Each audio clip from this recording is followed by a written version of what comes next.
We talked with Scott Edwards of Food and Water Watch about the threat to our environment posed by fossil fuels. Now, here's a story that didn't get nearly enough attention in my opinion. We all know that the sea levels are rising as the ice caps melt, but it turns out that not all cities are going to be affected the same way. Not all coastal areas are going to be affected the same way. First of all, our oceans in recent decades have already risen by an average of 8 inches, but they are rising more in some places than another. Turns out that the oceans aren't like a pail of water where if part of it rises, it all rises together.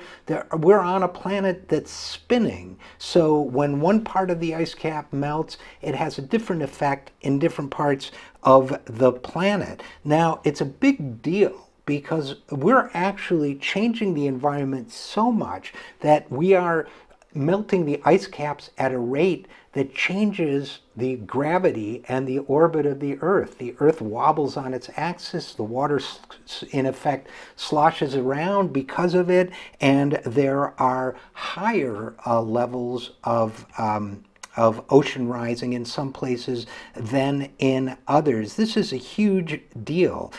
For example, New York City affected more by melting ice on the northern end of Greenland than by closer ice melting in southern Greenland. So we are now at the point where we have to play a kind of Russian roulette with our coastline until these scientists at NASA's Jet Propulsion Lab have figured out what's going on. Now, just think about that for a second. Think about how much we are tampering with the planet. In some places, they have to be prepared for, a couple feet of sea level rise in the relatively near future.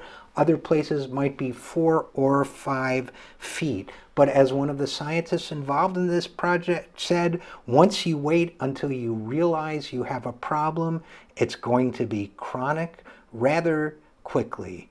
Our goal is to try to minimize that crisis before it does become chronic, which it will very, very quickly. So how do we do that? We do that by being vigilant. We do that by demanding not just some change, but dramatic change in the way we consume fossil fuels. And we do it, as we discussed with Food and Water Watch in the last hour, by radically changing our relationship to the corporations that are despoiling the planet.